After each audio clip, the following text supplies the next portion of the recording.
This is Aminta, and you are listening to the Community Partners for Healthy Streams podcast. Here we feature a new topic every month on different ways you can help prevent water pollution and conserve water at work.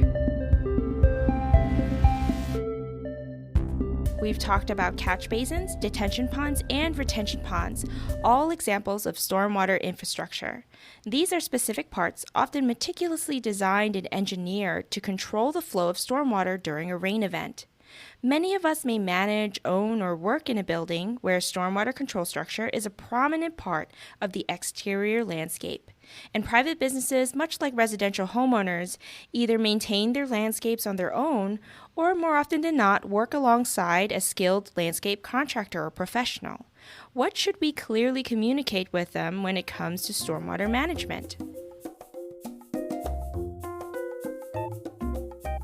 Today, I happily welcome back Adam Sukenick to the podcast series. Adam is a stormwater compliance supervisor here at Cobb County Water System. Welcome back, Adam. Thanks. It's great to be here again. All right. Now that we've covered in this podcast series a few examples of stormwater infrastructure, like catch basins, detention ponds, and retention ponds, I know that's not all there is to it, right? Are there other common examples you can point out that our listeners might have on their landscapes? Yeah, sure. Our landscapes often vary in size, purpose, and level of development. So think your yard versus the local shopping center versus the mall. What this means for stormwater is there is no one type of management system that will suit all types of situations.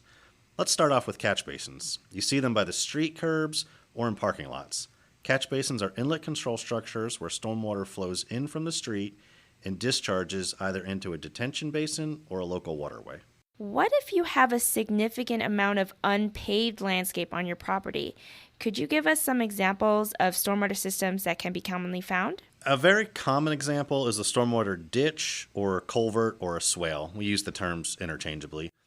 These are typically narrow channels or shallow depressions through the landscape, though they can be larger, and they're used for drainage alongside low-lying areas, backyards, or even some roads.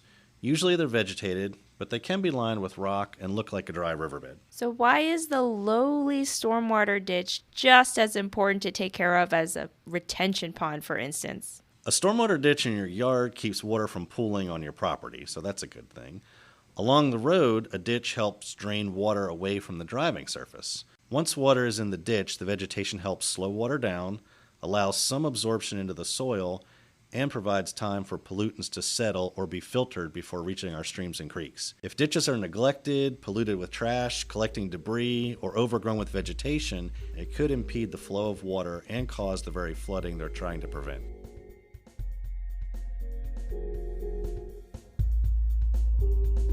What should we include in our talks to our landscape professionals about maintaining these ditches? In general, as with all stormwater control structures, I recommend first inspecting the ditch after a large rainstorm to make sure it's draining properly. You can inspect it both on your own or with your landscape professional.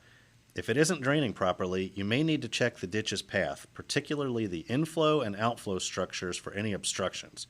Trash, excess sediment, and debris should be removed if observed. If vegetation is getting overgrown, I would recommend trimming and regular maintenance. Clippings and larger vegetative waste should be bagged and properly disposed of, or they can be composted. Proper disposal methods are an important point to clarify when speaking with your landscape professional. This is also important in the fall when leaf blowers are used. Make sure landscapers don't blow leaves directly into the ditch or into the catch basin. Let's shift to a potentially larger stormwater structure. Some of our listeners may actually have an open stream channel passing through or adjacent to their property. Yes, a stream channel, in a very basic and functional sense, is a path for water to flow between two stream banks. Healthy streams support habitat for both aquatic and terrestrial wildlife, so it's vital that we maintain them to promote good water quality. How does a typically healthy stream compare to an unhealthy one? In an urban environment, healthy streams are at risk of being damaged from an accumulation of pollutants such as trash, motor oil, and pet waste. A typical urban stream may have a deepened and straight channel that increases flow rates and creates very fast-moving water with a lot of destructive force.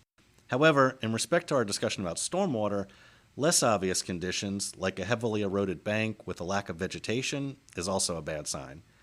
A typical urban stream may have a deepened and straight channel. That increases flow rates and creates very fast-moving water with a lot of destructive force. In-stream features like pools and riffles will be lost.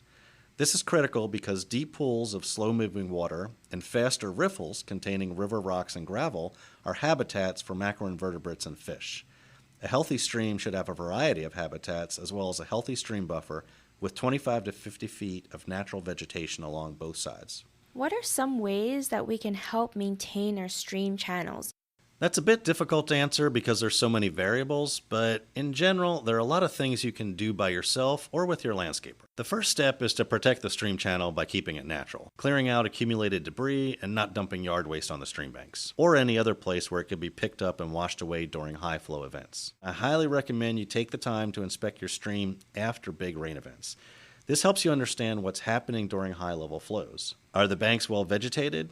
Are they low and sloping? Or are they eroding? Do they drop straight into a deep channel? Is any part of the stream bank damaged to the point that it's in danger of collapsing?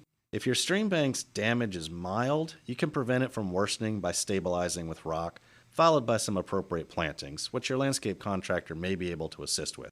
If your stream channel is severely damaged and you're about to lose ground to erosion, you may need to speak to a certified stormwater professional to assist you. Also, make sure that you communicate to anyone you hire the importance of maintaining an adequate stream buffer with vegetation. Lawns that end right at the edge of the stream bank can result in serious erosion and loss of property along the stream side. This also means a loss of potential habitat for local wildlife. You want to do all you can to preserve the natural conditions of your stream and enjoy it as nature intended it to be. And enjoy it we will. Thank you so much, Adam, for your advice and your expertise, as always. It might seem daunting at first, but we hope you can start some educational dialogue and visual walkthroughs, whether it be with you, the people that you work with, or your landscape professionals. Let them understand how much you value the maintenance and protection of your stormwater structures, and give them concrete practices that they can start implementing for you today. We'll see you all next month, same day, same time, with a new topic. Bye!